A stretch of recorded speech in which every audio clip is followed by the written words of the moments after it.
Alrighty, so welcome to the week of Monday, the April 28th. A few things to note. We're going into a little bit of running, trying to get us ready for the summer in case we do get some sun.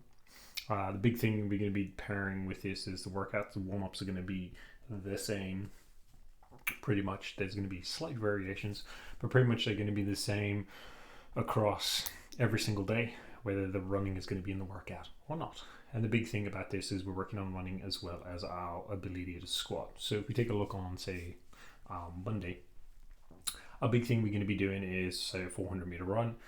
Scale this back. It should take you less than 2 minutes. That's the idea of these positions. It shouldn't be taking us 5 minutes to do 400. So that means scale back to a position that takes us less than 2 minutes each time. And the idea is the same with the pull-ups. The more, as we saw towards the end of the pull-ups, is that the more we do the skill, the better we become. And that's the biggest thing here. It's just giving us a low dose every single day that's going to allow us to get to a better option in the future. So that's what we're going to be doing here. We have squat, hold. The idea of the squat hold is getting to a position, keep your chest up, get your knees out over your toes, keep that position, work on this. And the reason why is your better squat position, your better depth is going to not only help your overhead squats, it's going to help your cleans, it's going to help squatting in general, but also give you a position of one, you're activating full range of motion, so you're getting through the whole muscle, being able to do it, stiffen up the tendons to where it needs to be, and actually allowing your body now to be in a position where it can distribute weight correctly. Everyone's like, oh look, I can't squat to depth. This is how we get there. So that's the biggest thing. The glute bridges and adduction, or should I say abduction, is all there. It's just in bringing a way of not only getting some of that kind of lower position of the glutes, so some of the muscles that don't often get hit, and bringing a way to that position. We can still have our prone YTWs in there, so you can see that I've still kept some of the shoulder prehab into it, and I've allowed that position, and then you can see we have some subscap movement. Differences then you can see on the next day, which is Tuesday. We still got that squat hold, but the difference is with the squat hold now we have some bar on our knees. So we put the bar on our knees to try and drive that weight forward to get those knees to go further over and kind of actually get those tendons to start loosening up. Still have some external rotations, airplane, space pulls, and some hip flexors. You can see that we just kind of alternate between them. Now, in terms of if we take a look at Monday, we have some ring muscle up work. The big thing about the ring muscle up work here is I've given an idea. Some coaches will take this completely differently. The idea is to give an idea of what can happen in a class. It is not distinct of what's going to happen. One, depends on how many people in the class, how many people are going to be doing things, what everyone's capability. The idea, as always, is touching on and being able to do a skill. And that's something I want everybody recognizing, which is the more time you get to play with a skill, more time you get to take some of the things that you've learned from other skills and bring it into these things makes life a little bit easier. So you can see there's like a ring muscle up side of things. There can be the bar and how we use the bar position to do the rings, and you can do the developmental part, which is low rings, jumping muscle ups, slow negatives. There is many things we can play with. So I've given enough time. So like obviously coach's side of things are going to be playing with this side of things, and then you can talk to the coach in terms of like that. The scaling the ring muscle up will give everybody the biggest understanding of what is going to go through, and so that's something I want everyone kind of noticing. And the reason why is we have Nasty Girls. It is a very nice workout. In fairness with the Nasty Girls, so I know we can't see it based on here because you have to do it this way. It's 3 rounds, 50 air squats, 7 muscle ups, 10 hang power cleans at 61 and 43. The biggest thing from Nasty Girls is that one, it's a low amount of muscle ups per se. That means that if you've got one ring muscle up, this is not the workout to be doing in it because it is a relatively high enough volume. That means that you need to be able to do ring muscle ups in at least 4 to be able to kind of get through this. In terms of that, what I mean by it is your ring muscle ups for this workout to be scaled should not be less than 5, right? Otherwise you're not hitting sufficient volume. So this is where being smarter in terms of how volume is and how we're going to work through that.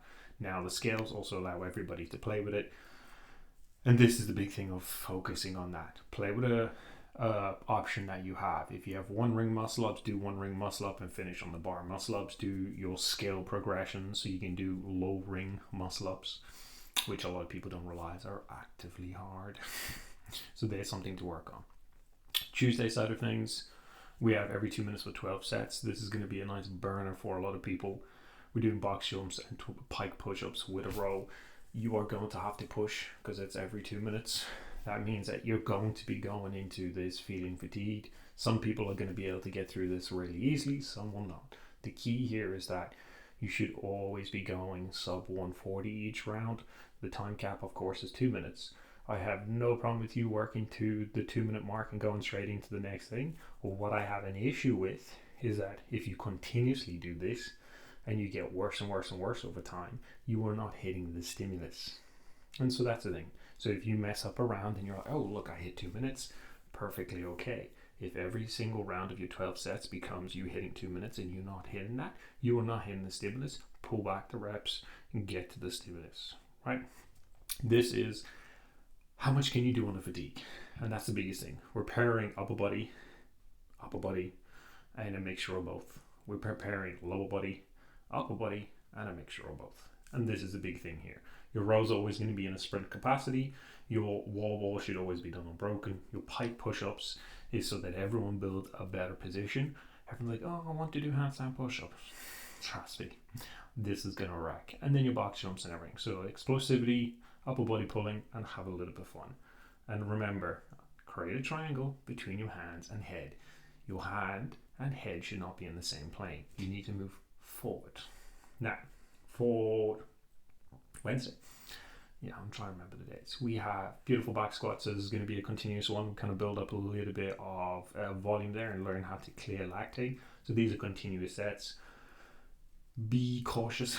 The weight progression is something I think everyone always thinks it's like 20 reps. Yeah, you've done 20 reps in a workout before and you've broken up. This is now trying to build your ability and capacity to sustain that. So that's one thing I want.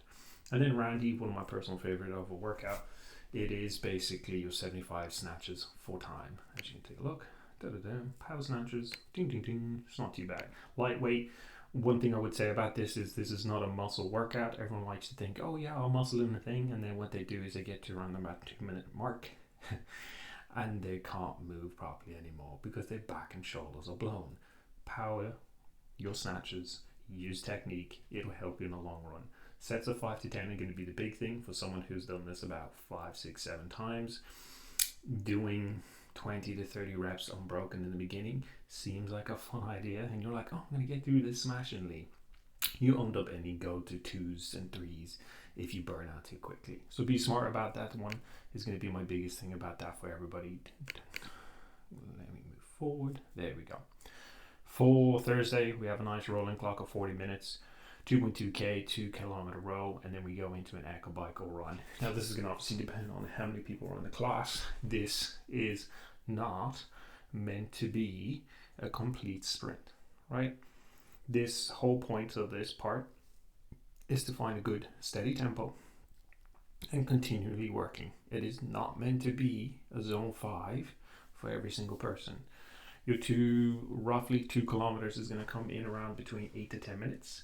To give you an idea of roughly, depending on your fitness level, you can by all means speed up to the end of your 2k row, but I wouldn't recommend it considering you either have your calorie bike or run. Now, the 20 to 40 minute, where you have the 20 alternating minutes, this is where things now get a little bit more. So this is where I want you now pushing a little bit more intensity so you can get through your row calories in a decent amount of time, leaving you time to breathe, then go again and do a higher intensity. So first portion is continuous, more steady state. Your second portion is more in a higher intensity. And as you can see here, you need to be finished roughly 17 minutes or faster. This should not take you 20 minutes, right? You should have at least 3 minutes before going into the next one to breathe, because you're going to need it. And this is what we're doing. Can you do a good steady tempo, and now can you do harder?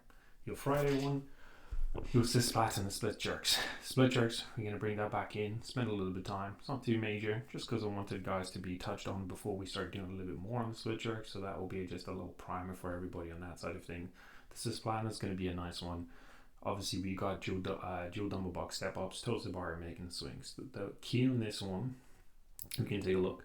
Your American swings and your toes to bar both having your opening and closing the hip core structure as well as back structure. Your dumbbell box step ups, obviously just onto a normal box. Everyone uses a 20. The big thing about this is driving through and alternating between them, right? And that means pushing hard through the glutes, pushing hard through the quads. Leaning too far forward, though, might help you in the long run, will actually make the American swings harder. So be conscious of this. It's an ascending, descending rep scheme. So the big thing about this is that your beginning parts are always going to be the easier part. The end parts are going to be required, where it's going to be strategic. Be smart in how you do this. The American swings for a lot of people will be actually easier to do relatively unbroken. The toes to bar can get a bit tricky for a lot of people, especially because of the fatigue of the dumbbell box step ups. So be conscious in how you break. You don't want to have your toes to bar in sets of 2s just to get through. So be smart about that. Your Probena side, this is going to be a fun one for a lot of people. So we have a 150 cal echo. We're going to have switch at the top of every minute. So it means that when you start at 0, partner 1 will do whatever calories. Minute 1, partner 2 will kick on. Minute 2, partner 1 back, and you just keep swapping until you get through 150 calories. Then you do Fran, which is 2159. But to make this a little bit nicer and enjoyable, one partner will do 21 thrusters, partner 2 will do 21. Then it's 21 pull-ups, 21 pull-ups, 15 thrusters, 15 thrusters, back and forth, and then you're back into the Echo Bike to finish off. This one's going to be a nice tester overall in terms of how can you, one, keep a good sustainable tempo and move through the options, but also with your partner realizing who's better on the machine. That's going to help you in the long run, because if you can get off the machine quicker, you can get through Fran quicker. So that's going to be something that as a partner or group you need to work through to try to kind of overall make sure that you're working through that. As you can see, the intensity is increasing a little bit this week as well. One thing I want is always noting, when the intensity increases, put the time and effort into doing the intensity. And what I mean by that is that the target times are where we should be achieving for everything. So that means that if I'm doing, say, cisplatin, and I come in at 10 minutes or less, right, and I felt okay, one, I either didn't use a good enough weight, or two, I'm super fit, and that time means that you should have made it harder. Scale up, scale down, so that you're always in the target time and that you're pushing to the utmost. And the key about this, and I think a lot of people don't recognize, if you are a person that stops in a workout a lot of the time, the big thing I want you focusing on is to stop less. So that means taking either a little bit less of a weight and actively going, right, my breaks should be taking me roughly 5 to 10 seconds, and I'm going to maintain that every single time. So that means that I'm not 20 seconds, 30 seconds and doing this random part, but rather I want to see continuous motion. So that means now that when I look at it, if I'm doing, say, something like dumbbell box step ups, instead of trying to go through 3, 6, 9, 12 as hard as I can, it's okay, let me do a metronome. 1, 2, 3, step down. 1, 2, 3, step down. Continuous movement, so that when you get through everything, you've worked out for 14 minutes and your heart rate relatively has stuck at a consistent tempo. A lot of us think that intensity is built by going full out frontal assault and then stopping for 40 seconds.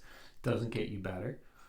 You get to the point where even RX athletes have to do the same thing, which is you get to the point where weight now is no longer a problem. It's your ability to move consistently. So now you need to focus on consistent movement. When you get consistent movement, now you start adding more intensity. So you go harder and you got to replicate between them.